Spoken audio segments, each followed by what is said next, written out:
அனைவருக்கும் வணக்கம். ஓம் நமச்சிவாயா. இன்னைக்கு நம்ம பார்க்க போகிறது ஆங்கில புத்தாண்டு 2026 12 ராசிகள் மேசம் முதல் மீனம் வரை எப்படி இருக்கும் அப்படிங்கிறதான் பார்க்க போகிறோம். இந்த ராசி பலன் அப்படின்னு வரும்பொழுது சூரியன் மாதம் ஒரு முறை, தமிழ் மாதத்துக்கு ஒரு முறை தன்னோட வீடுகளை மாற்றிட்டே இருப்பார். சித்திரையில் தொடங்கி பங்குனி மாதம் வரைக்கும் அப்படியே மேசத்தில் இருந்து மீனம் வரைக்கும் வருவார். மாதம் மாறுறதுனால பெயர்ச்சி பலன்களுக்கு, ஒரு வருட பலன்களுக்கு சூரியனையோ 2.25 நாளுக்கு ஒரு தடவை தன்னுடைய வீட்டை மாத்திர சந்திரனையோ, புதன் சுக்கிரன் செவ்வாய் இந்த மாதிரி கிரகங்களை நம்ம எடுக்க முடியாதுங்க. மெயினாக ஒரு 4 கிரகம் தான் ப்ளே பண்ணும். வருட கிரகமான குரு பெயர்ச்சி, 2.5 வருஷத்துக்கு ஒரு தடவை பெயர்ச்சியை ஏற்படுத்துகிற சனி, 1.5 வருஷத்துக்கு ஒரு தடவை பெயர்ச்சி ஆகிற ராகு கேதுகள், இதோட தாக்கத்தை வச்சு தான் அந்த வருட பலன்களை நாங்கள் சொல்லுவோம். அந்த அடிப்படையில் சனியோ ராகு கேதுவோ இந்த 2026 ஆங்கில வருடத்தில் பெயர்ச்சி ஆக போகிறதில்லை. ஆனால் குரு ஜூன் 2ஆம் தேதி அவர் மிதுனத்தில் இருந்து கடக வீட்டுக்கு உச்ச குருவாக பெயர்ச்சி அடைய போகிறதுனால சில மாறுதல்கள் 5 மாதங்களுக்கு பிறகு அடுத்த 7 மாதம் இருக்கக்கூடிய வாய்ப்புகள் இருக்குது. அதனால் பலன்கள்லாம் கொஞ்சம் கலந்து தான் இருக்கும். நீங்கள் அதை பார்த்து தெரிஞ்சுக்கோங்க. ஏன்னா இந்த பெயர்ச்சி இருக்கிறதுனால பலன்கள்லாம் கொஞ்சம் கலந்து தான் இருக்கிற மாதிரி அமைப்புகள் குருவுடைய அந்த நகர்வுனாலையும் அவருடைய பார்வைகள் மாறுற அமைப்புகளாலையும் வரும். பொதுவாக இந்த ராசி பலன் எதுக்கு அப்படின்னு பார்த்தீங்கன்னா ஒரு பொதுவான பலன்கள் தாங்க. ராசி பலன் உங்களுக்கு நல்லபடியாக இப்போ மேச ராசிக்கு நல்ல பலனாக சொல்கிறோம். உங்களுக்கு நடக்கணும்னா உங்களுக்கு நல்ல தசாபுத்தி உங்களுடைய சுய ஜாதக அடிப்படையில் நடக்கணும். உங்கள் லக்னாதிபதி வலுத்திருக்கணும். கோச்சார நாயகனான சந்திரன் பௌர்ணமி பக்கத்தில் ஒளிபுரந்திய சந்திரனா நீங்கள் பிறந்திருந்தீங்கன்னா தான் இதெல்லாம் நடக்கும்.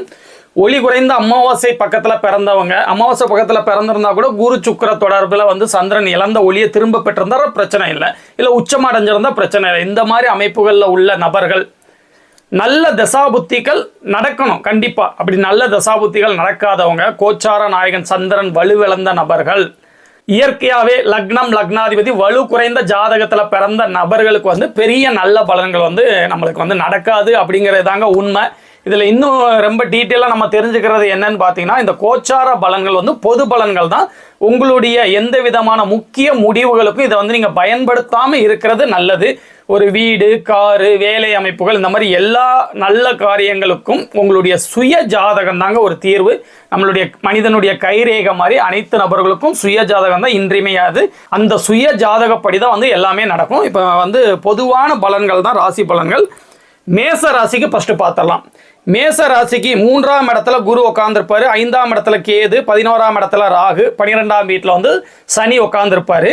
அதே நேரத்தில் குரு 4ஆம் இடத்துக்கு ஜூன் 2க்கு அப்புறம் பெயர்ச்சி ஆவார். அதன் அடிப்படையில் தான் இந்த பலன்கள்லாம். இப்போ சனி 12ஆம் இடத்துல இருந்து தூக்கம் சார்ந்த பிரச்சனைகள், வெளிநாடு போகிறதுக்கு தடை, கடுமையான விரய செலவுகள், இது போன்ற அமைப்புகளை கொடுத்துட்டு இருப்பார்ல. இப்போ குரு பெயர்ச்சிக்கு அப்புறம் குருவுடைய பார்வையை படுறதுனால 12ஆம் இடம் சுபத்துவம் அடைகிறதுனாலையும், சனி அவருடைய பார்வையுடைய அந்த கெடுக்கும் குணத்தை மட்டுப்படுத்துறதுனாலையும் இனிமேல் கொஞ்சம் நல்ல பலன்கள் தான் நடக்கும். ஏற்கனவே சனி 2ஆம் வீட்டை பார்த்து தனஸ்தானத்தை கெடுத்துட்டு இருப்பாரு. 6ஆம் இடத்தை பார்த்து கடன், நோய், எதிரி, வம்பு, வழக்கு, அசிங்கம், அவமானத்தை இருந்து கெடுக்கிற மாதிரி பார்த்து கெடுக்காருனாலும் பெரிய நல்ல பலன்கள் இருக்காது. வேலை அமைப்புகளே அவர் கெடுப்பாரு. ஒரு தேவையான சுப கடன்கள் கூட, இப்போ ஒரு வீடு கட்டுறதுக்கு அப்ளை பண்ணுறீங்கன்னா அந்த கடனையும் கெடுப்பார். அந்த மாதிரி அமைப்புகள் வரும். 9ஆம் இடத்தை பார்த்து பாக்கியதைகளை கெடுப்பார். தகப்பனுடைய உடல் ஆரோக்கியத்தை கெடுத்துட்டு இருப்பார். இந்த குரு பயிற்சிக்கு அப்புறம் இது எல்லாமே தலைகீழாக மாறப்போகுது. நல்ல விதமாக தனவரவு வரப்போகுது. 6ஆம் இடத்தை பார்த்து இது வரைக்கும் வேலை அமைப்புகளில் இருந்த அந்த சிக்கல்கள்லாம் படிப்படியாக நீங்க போகுது. தகப்பனுடனான உறவு வலுப்பட போகுது. நல்லபடியாக தான் இருக்க போறீங்க. அதே நேரத்தில் 11ஆம் இடத்துல ராகு இருந்து இவ்வளவு காலம் குருவுடைய பார்வை இருந்து அந்த பார்வை நவுல்றதுனால மூத்த சகோதரர்கள் சார்ந்த விஷயங்களையும், 2ஆம் திருமண வாய்ப்புகளையும், சிறிது லாபம் சார்ந்த விஷயங்கள்ல சிறிது பிரச்சனைகள் இருக்கும் அப்படிங்கிறத தெரிஞ்சுக்கோங்க. அதே நேரத்தில் 4ஆம் இடத்துல குரு இருக்கிறதுனால வீடு கட்ட இதுவரைக்கும் தடை தாமதம் நிகழ்ந்து வந்த நபர்களுக்கு அது சரியாகும். வாகனம் வாங்கணும் அந்த மாதிரி எதுவும் நினைச்சிட்டு இருந்தீங்கன்னா இந்த டைம் அது கைகூடும். 4, 8, 12 அந்த முக்கோணத்தை குரு மேசராசிக்கு தொடர்பு கொள்றதுனால தூர இடங்கள்ல நகர்றதும் அப்படின்னு பிளான் பண்ணிட்டு இருந்தவங்க, வீடு மாற்றம் இந்த மாதிரி மாற்றங்களை பிளான் பண்ணிட்டு இருப்பீங்களா, ஒரு வேலையை விட்டு இன்னொரு வேலைக்கு போகணும், இந்த மாதிரி மாற்றங்களை எதிர்பார்த்த நபர்களுக்கு அது மூலியமா நன்மை தான் இருக்கும். 8, 10, 12 பார்வை செய்வார். 4ஆம் இடத்துல இருப்பாரு. இத்தனை பாவகங்கள் ரீதியாக நல்ல பலன்களே இருக்கும். தூர இடங்களுக்கு போகிறதுனால முன்னேற்றம் இருக்கும். தொழில் வளம் நல்லா தான் இருக்கும். நல்ல தொழிலை கொடுப்பார். 10ஆம் வீட்டை பார்த்து தொழில் வளத்தை வந்து அதிகப்படுத்துவார். தொழில் இதுவரைக்கும் சுணக்கம் நடந்துட்டு இருந்த தொழில்கள் வந்து நல்லபடியாக நடக்க ஆரம்பிக்குங்க. இந்த மேச ராசிக்கு வந்து இந்த ஆண்டு புத்தாண்டு பலன்கள் வந்து நல்லபடியாகவே இருக்கும். நீங்கள் வந்து முருகப்பெருமானை செவ்வாய்க்கிழமை தோறும் மாலை நேரத்தில் செவ்வரளி பூக்களை கொடுத்து வழிபடுறதன் மூலமா முருகனுடைய பரிபூர்ண அருளை பெறலாம். மேச ராசிக்கு இந்த புத்தாண்டு வந்து இன்னும் அமோகமாக இருக்கும். வாழ்த்துக்கள். அடுத்து ரிஷபராசி. ரிஷபராசிக்கு 2ஆம் இடத்துல இருந்துட்டு இருந்த குரு ஜூன் 2க்கு பிறகு 3ஆம் வீட்டுக்கு வருவார். 4ஆம் இடத்துல கேது இருப்பார். 10ஆம் இடத்துல ராகு, 11ஆம் இடத்துல சனி. 11ஆம் இடத்துல இருந்த சனி லாபத்தையும் மறு திருமண வாய்ப்புகள், மூத்த சகோதரர்களால் தொல்லைகள் போன்றவற்றை கொடுத்துட்டு இருப்பாரு. லக்னத்தை பார்த்து லக்னத்தையும் வீக்காக்கிட்டு இருந்தாரு. 5ஆம் இடத்தை பார்த்து குழந்தைகள், காதல் சார்ந்த விஷயங்கள்ல தடை தாமதத்தை கொடுத்துட்டு இருந்தாரு. 8ஆம் இடத்தை பார்த்து ஆயில் சார்ந்த பய உணர்வுகளை கொடுத்துட்டு இருந்தாரு. இப்போ குருவுடைய பார்வை சனிக்கு உள்ளதுனால அந்த சனியுடைய பார்வை படுற எல்லா விஷயங்களும் வந்து மட்டுப்பட்டு பெரிய கெடுதல்கள்லாம் இருக்காது. குழந்தையை வந்து தடை பண்ணிட்டு இருந்தார்ல, இனிமேல் வந்து குழந்தைக்கு வெயிட் பண்ணியிருந்த ரிஷபராசி நேயர்களுக்கு குழந்தை சார்ந்த விஷயங்கள் நல்லா இருக்கும். 3ஆம் இடத்துல குரு அமர்ந்திருக்கிறதுனால இவங்களுடைய முயற்சி வந்து பலிதமாகும். 3, 7, 11 தொடர்பு கொள்றதுனால திருமணத்துக்கு வெயிட் பண்ணிட்டு இருந்த நபர்களுக்கு வந்து இப்போ திருமணம் நடக்கக்கூடிய சான்சஸ் வரும். அதே நேரத்தில் 10ஆம் இடத்துல ராகு இருந்தார். இவ்வளவு நாள் வந்து குருவுடைய பார்வையில் ராகு இருந்தார். இப்போ குருவுடைய பார்வை விலகினதுனால ராகு 10ஆம் இடத்துல இருந்து தொழில் சார்ந்த விஷயங்கள்ல சில பிரச்சனைகளை வந்து அவர் கொடுக்கதாங்க செய்வார். 4ஆம் இடத்துல கேது இருக்கிறதுனால வீடு கட்டணும், அதுக்கப்புறம் வாகனம் வாங்கணும், இந்த மாதிரி விஷயங்களை வந்து இந்த 1 வருடத்துக்கு கொஞ்சம் தள்ளி வைக்கிறது நல்லது. படிப்பு ரிஷபராசி நேயர்கள் அந்த படிப்பு சார்ந்த கல்வி சார்ந்த அமைப்புகளில் இருக்க குழந்தைங்க இருக்கும்ல, அவங்களுக்கு மனப்பாடம் சார்ந்த விஷயங்கள்ல வந்து சிறிது முரண்பாடுகள் வரலாம். இந்த 10th 12th எழுதுகிற நபர்கள் வந்து 1க்கு 2 தடவை அந்த ரோல் நம்பரை செக் பண்ணிக்கிறது, மனப்பாடம் பண்ணுறது வந்து இன்னும் கொஞ்சம் ஹார்ட் ஒர்க் பண்ணுறது, இந்த மாதிரி விஷயங்களை வந்து நீங்கள் ஃபாலோ பண்ணிங்கன்னா இதை விட வந்து நல்லா இருக்கும். ரிஷபராசியில் பிறந்ததுனால பெண் தெய்வ வழிபாடுகள் பண்ணலாம், அம்மன் வழிபாடு பண்ணலாம், மகாலட்சுமி வழிபாடு பண்ணலாம். வெள்ளிக்கிழமை தோறும் மகாலட்சுமி வழிபாடு நீங்க பண்ணீங்கன்னு வச்சுக்கோங்களேன், உங்களுக்கு இந்த வருடம், இந்த பிறக்கின்ற 2026 புத்தாண்டு வருடம் இன்னும் ஒரு மகிழ்ச்சி நிறைந்த ஆண்டாகவே அமையறைக்கு வந்து வாழ்த்துக்கள். அடுத்து மிதுன ராசி. மிதுன ராசிக்கு இதுவரைக்கும் லக்னத்திலேயே இருந்த குரு 2ஆம் வீடான தனஸ்தானத்துக்கு ஜூன் 2ஆம் தேதிக்கு அப்புறம் நகர்வாரு. கேது வந்து 3ஆம் இடத்துல இருப்பாரு. 9ஆம் இடத்துல ராகு, 10ஆம் இடத்துல சனி. 10ஆம் இடத்துல சனி இவ்வளவு நாள் இருந்து தொழில் சார்ந்த விஷயங்கள் உங்களுக்கு தொல்லை கொடுத்துட்டு இருந்தார்ல, அந்த குருவுடைய பார்வையால அந்த தொல்லைகள் வந்து படிப்படியா விலக போகுது. 12ஆம் இடத்தை பார்த்து தூக்கம் சார்ந்த விரைய செலவுகள் சார்ந்த செலவுகளை கொடுத்துட்டு இருந்தாரு. அந்த விஷயங்கள் வந்து உங்களுக்கு சரியாக போகுது. வீடு கட்டுறது, வாகனம் வாங்குறதுல தடைகள் கொடுத்துட்டு இருந்தாரு. குழந்தைகளுக்கு படிப்பு சார்ந்த தடைகளை கொடுத்துட்டு இருந்தாரு. அத்தனை விஷயங்களும் வந்து நகல போகுது. 7ஆம் இடத்தை தொடர்பு கொண்டு திருமணம் சார்ந்த விஷயங்களை வந்து தடுத்துட்டு இருந்தாரு. அந்த விஷயங்களே வந்து ஒரு நல்ல விஷயங்கள் வந்து உங்களுக்கு நடக்க போகுது. 8ஆம் இடத்தை குரு பார்க்கறதுனால 2, 6, 10 அந்த முக்கோணம் செயல்பட்டு பணம் சார்ந்த, வேலை சார்ந்த, வேலை மூலியமாக பணம், தொழில் செய்து பணம், நல்ல தனவரவு, குடும்ப ஒற்றுமை, இந்த மாதிரி விஷயங்கள்லாம் வந்து உங்களுக்கு நிகழப்போகுது. தனஸ்தானத்தில் உச்சம் பெற்ற குரு அமர்றது வந்து ஒரு முக்கியமான விஷயம். இந்த 2026 குரு பயிற்சி உச்சமாகி கடகராசியில் வர்றது 12 ராசிக்கும் அவர் பார்க்குற வீடுகள், இருக்கிற வீடுகள், பார்க்குற கிரகங்கள் அனைத்தையும் புனிதப்படுத்த போறாரு. இந்த 1 வருஷம் வந்து இந்த பூலோகத்தில், அதாவது இந்த உலகத்தில் வந்து எல்லாமே வந்து சுபிச்சமாக இருக்க போகுது. மிதுன ராசி நேயர்களுக்கும் வந்து அது விதிவிலக்கு இல்லை. மிதுன ராசியில் நீங்கள் பிறந்த காரணத்தினால விஷ்ணு வழிபாடு புதன்கிழமை தோறும் விஷ்ணுவை வந்து நீங்கள் வந்து துளசியை வாங்கி கொண்டு போய் கொடுத்து மாலை நேரத்தில் அவரை மனமுருக வழிபட்டு வந்தீங்கன்னா இந்த 2026 மிதுன ராசி நேயர்களுக்கு தொட்டதெல்லாம் வந்து தொடங்க போகுது. நல்லபடியாக தான் இருக்க போறீங்க. பெரிய நெகட்டிவ் இல்லைங்க. மிதுன ராசிக்கு வந்து இந்த 2026 சூப்பராகவே இருக்க போகுது. அடுத்து கடகராசி. கடகராசிக்கு இதுவரைக்கும் 12ஆம் வீட்டில் மிதுனத்தில் இருந்து வந்த குரு கடக ராசியிலேயே உச்சம் பெற போகிறார். குரு இதுவரைக்கும் பகை வீட்டில் இருந்து வந்தார். இப்போதான் வந்து உச்சம் பெற போறதுனால இந்த குருவுடைய அந்த பலன்கள் வந்து அபரிவிதமாகவே இருக்க போது. 1, 5, 9 அப்படிங்கிற அந்தஸ்தை குறிக்கக்கூடிய, கௌரவத்தை குறிக்கக்கூடிய, பதவி உயர்வை குறிக்கக்கூடிய அந்த முக்கோணம் செயல்பட போகுது. 5, 7, 9 தொடர்பு கொள்ள போறாரு. குழந்தைக்காக வெயிட் பண்ணிட்டு இருந்த நபர்களுக்கு குழந்தை மூலியமா நன்மை நடக்கும். திருமணத்துக்காக காத்திருந்த நபர்களுக்கு திருமணம் நடக்க போகுது. தகப்பனாதி உறவுகள், தகப்பனாதி சொத்துக்கள், இதுல இருந்த வந்து பிரச்சனைகள்லாம் நீங்க போகுது. இது வரைக்கும் 9ஆம் இடத்துல உள்ள சனி அந்த பிரச்சனைகளை கொடுத்துட்டு இருந்தாரு. இப்போ குருவுடைய பார்வையினால அது எல்லாமே வந்து மாறப்போகுது. 11ஆம் இடத்தை பார்த்து லாபங்களை குறைச்சிட்டு இருந்தாரு. அந்த விஷயங்களையும் வந்து நல்லது நடக்க போகுது. 3ஆம் வீட்டை பார்த்து உங்களுடைய தைரியம், வீரியம், முயற்சியை வந்து கெடுத்துட்டு இருந்தாரு. இத்தனை விஷயங்கள் வந்து உங்களுக்கு மாறப்போகுது. அதே நேரத்தில் 2ஆம் இடத்துல கேது இருக்கிறதுனால பணம் சார்ந்த விஷயங்கள்ல சின்ன சின்ன தடை தாமதங்கள் இருந்தாலும் பெருசா எல்லை மீறாது. 8ஆம் இடத்துல ராகு இருக்கிறதுனால 8ஆம் இடத்த ரீதியா இந்த வாகனம் சார்ந்த விஷயங்கள் மற்ற விஷயங்கள்ல கொஞ்சம் கவனமாக வெளியில போயிட்டு வரச்சல இருக்கணும். 8ஆம் இடத்துல உள்ள ராகு உங்களுக்கு வந்து ஆயிலை பற்றிய பயத்தை மட்டும்தான் கொடுப்பாரு ஒழிய பெரிய வந்து கெடுதல்களை கொடுக்க மாட்டாரு. கடகராசியில பிறந்த காரணத்தினால பார்வதி தேவி வழிபாடு திங்கள் கிழமை தோறும் மாலை நேரத்துல பார்வதி தேவியார மனமுருக வழிபட்டுட்டு மூலவரான சிவனையும் வழிபட்டுட்டு வந்தீங்கனாலும், மாதம் ஒரு முறை வரக்கூடிய பௌர்ணமி, அதுக்கப்புறம் 3ஆம் பிறைன்னு சொல்லக்கூடிய அந்த சந்திர தரிசன நாட்கள்ல வந்து பார்வதி தேவியை மனமுருக வழிபட்டீங்கன்னா இந்த கடக ராசிக்கு இந்த 2026 அமோகமாகவே இருக்கும். உச்ச குரு ராசியை தொடர்பு கொள்றது மிக மிக வந்து ஒரு நல்ல அமைப்பு. சகல சௌபாக்கியங்களும் இந்த 2026 ஆங்கில புத்தாண்டுல உங்களுக்கு கிடைக்கிறதுக்கு வாழ்த்துக்கள். அடுத்து சிம்ம ராசி நேயர்களுக்கு இதுவரைக்கும் லாபஸ்தானத்துல இருந்து வந்த குரு விரயஸ்தானமான 12ஆம் இடத்துல உச்சமடைய போகிறார். அவர் இயற்கை சுபர் அப்படிங்கிற காரணத்தினால பெரிய கெடுதல்களை உங்களுக்கு செய்ய மாட்டார். செலவுகள் கொஞ்சம் அதிகமா இருக்கும். அதே நேரத்தில் செலவுகள் வருதுன்னா அதுக்கேற்ற தனவரவும் இருக்குங்க. சுப செலவுகள் குழந்தைகள் மூலியமா, திருமணம் நடக்கிறது மூலியமா, வீடு கட்டுறது மூலியமா, இது மாதிரி சுப செலவுகள் தான் உங்களுக்கு நடக்க போகுது. எந்த விதமான நெகட்டிவ் அமைப்புகளும் இல்லை. அதே நேரத்தில் லக்னத்தில் கேது அமர்ந்திருக்கிறதுனால ஆன்மீக எண்ணங்கள் அதிகரிக்கும், மனக்குழப்பங்கள் அதிகரிக்கும். எந்த ஒரு விஷயத்தையும் முடிவு பண்றதுக்கு முன்னாடி 1க்கு 2 தடவை வந்து நீங்க வந்து பார்த்து முடிவு பண்றது நல்ல அமைப்புகளாக இருக்கும். அதே நேரத்தில் அஷ்டம சனி தாக்குதல் வேற உங்களுக்கு நடந்துகிட்டு இருக்குது. ஜூன் 2க்கு பிறகு இந்த அஷ்டம சனி தாக்குதல்ல கஷ்டப்பட்டு இருந்தீங்களா, இந்த அமைப்புகள் வந்து படிப்படியா விலக போகுது. என்ன காரணம்னு பாத்தீங்கன்னா உச்சகுரு சனியை தொடர்பு கொண்டு இந்த அஷ்டம சனி தாக்குதல்ல இருந்து உங்களை விடுவிக்க போறாருங்க. இது வந்து மிக மிக நல்ல அமைப்பு. அதே நேரத்தில் 7ஆம் இடத்துல உள்ள ராகு திருமணம் சார்ந்த பிரச்சனைகளையும் கூட்டு தொழில் சார்ந்த பிரச்சனைகளையும் கொஞ்சம் கொடுக்க தான் செய்வாரு. இந்த மாதிரி விஷயங்கள்ல மட்டும் கொஞ்சம் கவனமா இருந்துக்கோங்க. வீடு கெட்டுறதுனா கெட்டலாம், ஏன்னா வந்து கண்டிப்பா 4ஆம் இடத்தை குரு தொடர்பு கொள்றதுனால வீடு கெட்ட அமைப்புகள் வரும். சுப செலவுகள் 12ஆம் இடத்துல இருந்து விரயமாகிறதுனால பணம் சார்ந்த விஷயங்கள், காரு, வீடு, வீட்டுக்கு தேவையான பொருட்கள், இந்த மாதிரி விஷயங்கள் வாங்கக்கூடிய வாய்ப்புகள் அதிகம். 4, 8, 12 இந்த முக்கோணம் செயல்படுறதுனால வெளிநாடு, வெளிமாநிலம், வீடு மாறணும், தொழில் மாற்றம், இந்த மாதிரி விஷயங்கள் மாற்றங்களை விரும்பிட்டு இருந்த நபர்களுக்கு வந்து அது கைகூடுற அமைப்புகள் வரும். பொதுவாகவே வந்து சிம்ம ராசியில பிறந்தவங்களுக்கு வந்து சிவ வழிபாடு கை கொடுக்கும். ஞாயிற்றுக்கிழமை தோறும் அல்லது திங்கள் கிழமை தோறும் சோமவார விரதம் சொல்லுவாங்க. நீங்க சிவனை வழிபட்டு அவருக்கு வில்வ மாலை வாங்கி கொடுத்து நீங்க மனப்பூர்வமா வேண்டிக்கிட்டீங்கன்னா இந்த 2026 ஆங்கில புத்தாண்டு உங்களுக்கு சகல சௌபாக்கியங்களும் வழங்கும். அஷ்டம சனி தாக்குதல்கள் வந்து குறையும் சொல்லிக்கிட்டு, அடுத்து கன்னிராசி நேயர்களுக்கு வந்து இதுவரைக்கும் 10ஆம் இடத்துல இருந்த குரு லாபஸ்தானமான 11ஆம் இடத்துல வந்து உச்சமடைய போறது ஒரு நல்ல அமைப்பு தான். அதே நேரத்தில் 12ஆம் இடத்துல கேது இருக்கிறது.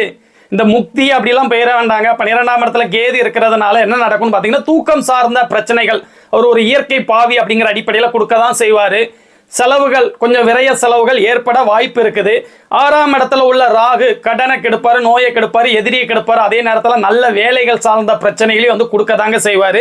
7ஆம் இடத்துல இருந்து சனி இதுவரைக்கும் உங்களுடைய திருமணம் சார்ந்த விஷயங்களை கெடுத்துக்கிட்டு இருந்தாரு. இப்ப குருவுடைய பார்வை கெடுக்கிறதுனால அந்த திருமணம் சார்ந்த விஷயங்கள்ல வந்து பெரிய கெடுதல்கள் இல்லாத ஒரு நிலைமையை வந்து உருவாக்க போகிறாரு.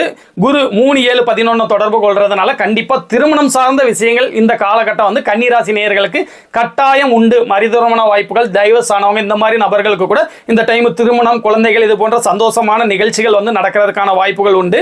5ஆம் இடத்தை குரு பார்வை செய்யறதுனால குழந்தை சார்ந்த விஷயங்கள், காதல் சார்ந்த விஷயங்கள் எல்லாமே வந்து நல்லா தான் இருக்க போகுது. அப்படி ஒன்றும் பெரிய கெடுதல்கள் இல்லை. கன்னிராசியில பிறந்த காரணத்தினால விஷ்ணு வழிபாடு புதன்கிழமை தோறும் இல்லை சனிக்கிழமை மகாவிஷ்ணுவை துளசி மாலை வாங்கி கொடுத்து நீங்க வந்து பார்த்து மனமுருக வேண்டிட்டு வர்றது மூலியமா இந்த பிறக்க இருக்கிற 2026 கன்னிராசி நேயர்களுக்கு சகல சௌபாக்கியங்களும் கிடைக்கும் அப்படிங்கிறது வந்து உறுதி. அடுத்து துலாம் ராசி நேயர்களுக்கு போன வருஷம் வந்து அமோகமா இருந்தது. இந்த வருஷம் லக்னத்தை, அதாவது 9ல இருந்து லக்னம், 9ல குரு வர்றது இயற்கையிலே சிறப்பான அம்சம் இல்லையா, அந்த 9ல இருந்து லக்னத்தை தொடர்பு கொண்ட குரு 10ஆம் வீட்டுக்கு போக போறாரு. 10ல் குரு பதவியை பறிப்பார் அப்படிலாம் நம்ப வேண்டாம். நல்ல தொழிலை தான் கொடுப்பாரு. பெரிய நஷ்டம்லாம் வந்து ஏற்படாது. அதே நேரத்தில் 6ஆம் இடத்துல உள்ள சனி கடன், நோய், எதிரி, வம்பு வழக்கு, அசிங்கம், அவமானத்தை தடுத்துட்டு இருப்பார். இப்போ குருவுடைய பார்வை கிடைக்கிறதுனால நல்ல கடன், சுப கடனுக்கு நீங்க வெயிட் பண்ணிட்டு இருந்தீங்கன்னா அது மூலியமா முன்னேற்றம். வம்பு வழக்கு வந்தாலும் அதில் வந்து ஆதாயம் இந்த மாதிரி விஷயங்களை அவர் கொடுக்க பார்ப்பாரு. நல்ல வேலை அமைப்புகள் வந்து கண்டிப்பாக இருக்கும். 10ஆம் இடத்துல உள்ள குரு பதவியெல்லாம் வந்து பறிச்சிட மாட்டாரு. நல்ல தொழில் அமைப்புகளை தாங்க கொடுப்பாரு. 2, 6, 10 இந்த முக்கோணத்தை குரு தொடர்பு கொள்றதுனால வேலை சார்ந்த தொழில் சார்ந்த விஷயங்கள்ல நல்ல தனவரவு இருக்க போகுது. குடும்பம் வந்து ஒற்றுமையா இருக்க போகுது. இதுவரைக்கும் இருந்த சண்டை சச்சரவுகள் எல்லாமே நீங்க போகுது. 5ஆம் இடத்துல இருந்த ராகு குழந்தை பாக்கியங்களை தடுத்துட்டு இருந்தாலும் குருவுடைய பார்வையில இருந்தாரு. இப்போ ஜூன் 2ஆம் தேதிக்கு பிறகு அந்த குரு பெயர்ச்சிக்கு பிறகு 5ஆம் இடத்துல ராகு மட்டும் இருக்கிறதுனால காதல் சார்ந்த குழந்தைகள் சார்ந்த விஷயங்கள்ல குறிப்பா ஆண் வாரிசுக்கு தடை இந்த மாதிரி விஷயங்கள்லாம் இருக்கதான் செய்யும். 11ஆம் இடத்துல உள்ள கேது அவருக்கு பிடிக்காத சூரியனுடைய வீட்டில் இருக்கிறதுனால அந்த 11ஆம் இடம் சார்ந்த மறு திருமண வாய்ப்புகள் வந்து சற்று கெடுக்கிறதுக்கான வாய்ப்புகள் உண்டு. அதே நேரத்தில் வந்து லாபம் சார்ந்த விஷயங்களும் கொஞ்சம் குறைவாக இருக்கிறதுக்கான வாய்ப்புகள் உண்டு. துலாம் ராசியில பிறந்த காரணத்தினால பெண் தெய்வ வழிபாடு, அம்மன் வழிபாடு, துர்க்கை வழிபாடு நீங்க தாராளமாக பண்ணலாம். மகாலட்சுமி வழிபாடு வந்து எல்லாத்துலயுமே சிறப்பாக இருக்கும். தாமரை மலரை வாங்கி கொடுத்து வெள்ளிக்கிழமை தோறும் மகாலட்சுமியை மனமுருக வழிபட்டுட்டு வந்தீங்கன்னு வச்சுக்கோங்களேன், இந்த பிறக்க இருக்கிற ஆங்கில புத்தாண்டு 2026 உங்களுக்கு சகல சௌபாக்கியங்களையும் வழங்கும் அப்படின்னு சொல்லிக்கிட்டு, அடுத்து விருச்சிக ராசி. விருச்சிக ராசிக்கு 9ல குரு போன தடவை துலாம் ராசி அனுபவிச்ச அந்த நல்ல காரியங்களை வந்து விருச்சிக ராசி வந்து அனுபவிக்க போறாங்க. பொதுவாகவே விருச்சிக ராசி வந்து ஒரு குறைபட்ட ராசி. வர்ற கமாண்ட்லயே வந்து தெரியுது. நிறைய பேர் வந்து விருச்சிக ராசியில நாங்கள் பிறந்திருக்கோம், எங்களுக்கு வந்து ஒரு நல்லதுமே நடக்கல, விருச்சிக ராசியில பிறந்தாலே வாழ்க்கையே அவ்வளவுதான் அப்படிலாம் நீங்க வந்து சொல்லிட்டு இருந்தீங்களா? இந்த உச்ச குரு பார்வை அது எல்லாத்தையுமே மாற்ற போகுது. 1, 5, 9 இந்த முக்கோணம் செயல்பட்டு அந்தஸ்து, கௌரவம் இந்த மாதிரி விஷயங்கள் வந்து வரப்போகுது. பதவி உயர்வு வரப்போகுது. நல்லபடியா இருக்க போறீங்க. 5ஆம் இடத்துல இருந்து குழந்தைய தடுத்துட்டு இருந்த அந்த சனி குருவுடைய பார்வையில குழந்தை திருமணத்தை தடுத்துட்டு இருந்த அந்த சனியுடைய பார்வை மட்டுப்பட்டு குழந்தைகள் திருமணம் சார்ந்த விஷயங்கள்ல ஜூன் 2க்கு பிறகு நல்லது நடக்க போகுது. 9ஆம் இடத்துல குரு உச்ச குருவா இருக்கிறது வந்து தகப்பனாதி உறவுகள் வந்து நல்லபடியா இருக்கிறது. தகப்பனாதி சொத்துக்கள், பூர்வீக சொத்துக்கள் வந்து தடை இருந்துட்டு இருந்ததுன்னா அது கிடைக்கக்கூடிய வாய்ப்புகள் அமையும். 10ஆம் இடத்துல கேது இருந்து இது வரைக்கும் அந்த விஷயங்களை வந்து தடை பண்ணிட்டு இருந்திருப்பாரு. அது கிடைக்கக்கூடிய சான்சஸ் வந்து இந்த நபர்களுக்கு அதிகமா இருக்கும். 4ஆம் இடத்துல உள்ள ராகுக்கு குரு பார்வை விலகிறதுனால தாய் சார்ந்த விஷயங்கள், படிப்பு சார்ந்த விஷயங்கள், வீடு, வாகனம் இது போன்ற விஷயங்கள்ல கொஞ்சம் கூடுதல் கவனத்தோட இருக்கிறது வந்து உங்களுக்கு நல்லது. விருச்சிக ராசியில பிறந்ததுனால நீங்க வந்து முருகர் வழிபாடு செவ்வாய்க்கிழமை தோறும் முருகனை வந்து செவ்வரளி பூவை கொடுத்து மாலை நேரத்துல அவரை வழிபடுறது, மாதத்திற்கு ஒரே ஒரு முறை மட்டும் வரக்கூடிய அந்த தேய்பிரை சஷ்டியில வந்து அவரை வழிபடுறது வந்து உங்களுக்கு ஒரு சிறப்பான பலனை கொடுக்கும். பிறக்க இருக்கிற இந்த 2026ல நீங்க சகல சௌபாக்கியங்களும் பெறணும் அப்படின்னு சொல்லிட்டு நானும் அந்த முருகனை வந்து வேண்டிக்கிறேன். அடுத்து தனுசு ராசி. தனுசு ராசிக்கு இதுவரைக்கும் 7ஆம் இடத்துல இருந்து வந்த குரு 8ஆம் இடத்துல வரப்போறாரு. அட்டம குரு, அட்டம சனி மாதிரி அஷ்டம குரு வந்து அப்படி ஒன்றும் பெரிய நெகட்டிவ் இல்லை. குரு ஒரு முழுமையான இயற்கை சுப கிரகம். எந்த வீட்டில் இருந்தாலும் அந்த வீட்டு ரீதியான நல்ல பலன்களை அவர் வழங்க தாங்க செய்வார். அதுவும் உச்ச குருவா இருக்காரு. ஆயில் விருத்தி அடைய போகுது. எதிர்பாராத தனவரவு 8ஆம் இடத்துல உச்ச குரு. அப்போ எதிர்பாராத தனவரவு, பங்குச்சந்தை லாபம், லாட்ரி சீட்டு மூலியமா முன்னேற்றம் இந்த மாதிரி விஷயங்கள் நடக்கிறதுக்கான சான்சஸ் அதிகமா இருக்கும். இது வரைக்கும் 4ஆம் இடத்துல உள்ள சனி குழந்தைகளுக்கு படிப்பு சார்ந்த விஷயங்களுக்கு தடை கொடுத்துருக்கலாம். வீடு கட்டணும்னு நினைச்சிட்டு இருந்த அந்த நபர்களுக்கு தடைகளை கொடுத்துருந்துருக்கலாம். அதே நேரத்தில் வந்து வாகனத்தில் பழுது இந்த மாதிரி விஷயங்களை கொடுத்துட்டு இருந்திருப்பாரு. தாய் சார்ந்த விஷயங்கள் நல்லா இருந்திருக்காது. அவங்க உடல்நிலை பாதிக்கப்பட்டிருக்கலாம். ஜூன் 2க்கு அப்புறம் வர்ற குரு பயிற்சி 4ஆம் இடத்துல உள்ள சனியை பார்த்து மட்டுப்படுத்துறதுனால இந்த 4ஆம் இடத்து ரீதியா அனைத்து நல்ல விஷயங்களும் உங்க வாழ்க்கையில நடக்க போகுது. இதுவரைக்கும் இருந்து வந்த எல்லா நெகட்டிவும் நீங்க வாழ்க்கையில வந்து அருமையான ஒரு நல்ல நிகழ்வுகள் நடக்க போகுது. 4, 8, 12 அந்த முக்கோணம் செயல்படுறதுனால தூர இடங்களுக்கு நகர்றது, வேலை மாற்றம், வீடு மாற்றம், தொழில் மாற்றம் இந்த மாதிரி விஷயங்களுக்கு வந்து எதிர்பார்த்துட்டு இருந்த நபர்களுக்கு வந்து நல்லபடியா இருக்க போகுது. ஏற்றுமதி, இறக்குமதி, நகர்றது மூலியமா முன்னேற்றம், இந்த மாதிரி தொழில்கள்ல இருக்கிறவங்களுக்கு வந்து பிரயாணம் மூலியமாவே சம்பாதிப்பாங்களா அந்த தொழில்கள்லாம் வந்து உங்களுக்கு வந்து நல்லபடியா இருக்க போகுது. 3ஆம் இடத்துல உள்ள ராகுவை வந்து குரு இவ்வளவு நாள் பார்த்துட்டு இருந்தாரு. இப்ப குருவுடைய பார்வை விலகினதுனால உங்களுடைய முயற்சி சார்ந்த விஷயங்கள்ல சற்று சுணக்கம் ஏற்படும். இளைய சகோதரத்தினால தீமைகள் ஏற்படுறதுக்கு வாய்ப்புகள் உண்டு. வெற்றி ஸ்தானம் அப்படிங்கிறதுனால அதுல ராகு இருக்கிறதுனால உங்க வெற்றி வந்து கொஞ்சம் குறைக்கக்கூடிய முயற்சிகள் நடக்கும். 9ஆம் இடத்துல கேது இருக்கிறதுனால தந்தை சார்ந்த விஷயங்கள், பூர்வீகம் சார்ந்த விஷயங்கள்ல இப்போதைக்கு வந்து கொஞ்சம் தடை வந்து நீடிக்கும் அப்படிங்கிறத மட்டும் தெரிஞ்சுக்கோங்க. தனுசு ராசியில பிறந்ததுனால நீங்க வந்து வழிபட வேண்டிய தெய்வம் வந்து தட்சிணாமூர்த்தி. வியாழக்கிழமை தோறும் தட்சிணாமூர்த்திக்கு 54 அல்லது 108 எண்ணிக்கையிலான கொண்ட கடலையை கட்டி அவருக்கு போட்டு கும்பிட்டு வர்றது மூலியமாகவும், நவகிரகத்துல இருக்கிற அந்த குருவுக்கு 2 நெய் விளக்கு ஏற்றுறது மூலியமாகவும் தட்சிணாமூர்த்தி அருளையும் குருவுடைய அருளையும் வந்து நீங்கள் பரிபூர்ணமாக பெற முடியும். திருச்செந்தூர் முருகனை வந்து தாராளமாக வழிபடலாம். அதுதான் குருஸ்தலம். இந்த மாதிரி அமைப்புகளை நீங்கள் பண்ணுறது மூலியமாக இந்த 2026 பிறக்க இருக்கிற 2026 ஆங்கில புத்தாண்டு வந்து மற்ற எல்லா ராசினர் போலவும் உங்களுக்கும் சகல சௌபாக்கியங்களையும் வழங்குறதுக்கு வந்து நானும் வந்து இந்த குரு பகவானை மனமாற வேண்டிக்கிறேன். அடுத்து மகர ராசி. மகர ராசிக்கு இது வரைக்கும் 6ஆம் இடத்துல இருந்த குரு இப்ப 7ஆம் இடத்துக்கு வர போறாரு. ராசியை தொடர்பு கொள்ள போறாரு. 3, 7, 11 அந்த முக்கோணம் செயல்பட்டு கண்டிப்பாக திருமணத்துக்கு மறு திருமண வாய்ப்புகள், இந்த மாதிரி நிலைமையில இருக்கிற நபர்களுக்கு குழந்தை பாக்கியம், இந்த மாதிரி விஷயங்கள்லாம் வந்து நல்லபடியா நடக்க போகுது. பெரிய நெகட்டிவ் இல்லை. இது வரைக்கும் 5ஆம் இடத்தை தொடர்பு கொண்டு அந்த குழந்தை பாக்கியங்களை தடை பண்ணிட்டு இருந்த நபர்களுக்கு குருவுடைய பார்வை சனியை மட்டுப்படுத்துறதுனால 3ஆம் இடம், 5ஆம் இடம், 9ஆம் இடம், 12ஆம் இடம் சார்ந்த நல்ல விஷயங்களை வந்து இப்ப நடக்க போகுது. இது வரைக்கும் தடைகள் வந்து சனியுடைய பார்வையில இருந்தது. குருவுடைய பார்வை மூலியமா அத்தனை நல்ல விஷயங்கள் உங்களுக்கு நடக்க போகுது. 11ஆம் இடம், 1ஆம் இடம், 3ஆம் இடம் இந்த வீடுகளெல்லாம் குரு தொடர்பு கொண்டு அதனுடைய ஆதிபத்திய ரீதியா நல்ல விஷயங்கள் நடக்க போகுது. 8ஆம் இடத்துல கேது இருக்கிறதுனால ஆயுள் சார்ந்த சில பயங்களை கொடுப்பாரு. தவறான முடிவுகள் எடுத்துடலாமான்னு சொல்லி ஒரு முயற்சிகளை வந்து அவர் வந்து எண்ணங்களை தான் கொடுப்பார ஒழிய ராசிய உச்சகுரு தொடர்பு கொண்டிருக்கிறதுனால எந்த விதத்திலும் பெரிய நெகட்டிவ் வந்து இந்த ஒரு வருட காலத்துக்கு வந்து நீங்க சந்திக்கிறதுக்கான வாய்ப்புகள் இல்லை. 2ஆம் இடத்துல உள்ள குரு குடும்பம் சார்ந்த விஷயங்கள சில பிரச்சனைகளை கொடுத்தாலும் பெருசா எல்லை மீறாது. தனம் சார்ந்த தனவரவு சார்ந்த விஷயங்களுக்கு சிறிய தடை இருக்கும் அப்படிங்கறத தெரிஞ்சுக்கோங்க. மகர ராசியில நீங்க பிறந்த காரணத்தினால சனீஸ்வர வழிபாடு உங்களுக்கு கை கொடுக்கும். சனிக்கிழமை தோறும் அசைவம் சாப்பிட்ற நபர்களாக இருந்தால் அசைவம் சாப்பிடாம சனிக்கிழமை தோறும் அருகில் உள்ள சிவன் கோயிலில் மாலை நேரத்தில் 2 எல்விளக்கு சனீஸ்வர சன்னதியில், நவகிரக சன்னதியில் உள்ள அந்த சனீஸ்வர பகவானுக்கு ஏற்றிட்டு மூலவரையும் தரிசனம் பண்ணிட்டு வந்தீங்கன்னா உங்களுக்கு நல்லபடியாக வந்து இருக்கும்.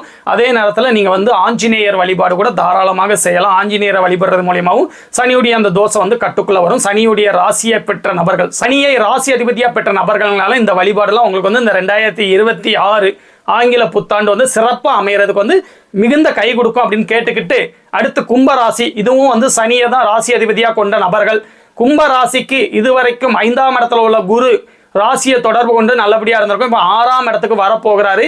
அப்படின்னாலும் ஒன்றும் பெரிய கஷ்டங்கள் கிடையாது. ஏன்னா இதுவரைக்கும் 2ஆம் இடத்துல இருந்த சனி குடும்பம் சார்ந்த, வாழ்க்கை சார்ந்த, திருமணம் சார்ந்த விஷயங்கள்ல தடை ஏற்படுத்தி இருக்கலாம். குருவுடைய பார்வை அத்தனை விஷயங்கள், தனவரவு சம்பந்தப்பட்ட தடைகள் அத்தனையும் வந்து நீக்க போகுது. 6ஆம் இடத்துல 2, 6, 10 அந்த முக்கோணம் செயல்பட்டு வேலை மூலியமாகவும் வியாபாரம் மூலியமாகவும் தனவரவு வந்து பெருக போகுது. குடும்பத்தில் வந்து மகிழ்ச்சி வந்து திளைக்க போகுது. ஒற்றுமை வந்து மேலோங்க போகுது. நல்லபடியாக தான் இருக்கும். அப்படி ஒன்றும் பெரிய நெகட்டிவ் இல்லை. 10ஆம் வீட்டை தொடர்பு கொள்வார், 12ஆம் வீட்டை தொடர்பு கொள்வார். ஏற்றுமதி இறக்குமதி தொழில் சார்ந்த விஷயங்கள் நல்லா இருக்க போகுது. நகர்ந்துகிட்டே இருக்க பயணங்கள் மூலியமா லாபம் சம்பாதிக்க போறீங்களா அவங்களுக்குலாம் வந்து நல்லா இருக்கும். தூக்கம் சார்ந்த பிரச்சனைகள்ல இருந்தாங்கன்னா அதுல இருந்து வந்து ஒரு நல்லபடியான ஒரு ரிலீஃப் ஆகிறதுக்கான வாய்ப்புகள் உண்டு. 7ஆம் இடத்துல கேது இருக்கிறதுனால அந்த திருமணம் சார்ந்த விஷயங்கள் சில தடைகளுக்கு பிறகு நிறைவேறதுக்கான வாய்ப்புகள் உண்டு. கூட்டு தொழில வந்து சற்று கவனமா தான் இருக்கணும். ராசியிலேயே இருந்து வந்த ராகுக்கு இது வரைக்கும் குரு பார்வை வந்து கிடைச்சிட்டு இருந்தது. அது நீங்க போறதுனால தேவையில்லாத முடிவுகள், தேவையில்லாத சிந்தனைகள் வந்து வெளிப்படுறதுக்கான வாய்ப்புகள் உண்டு.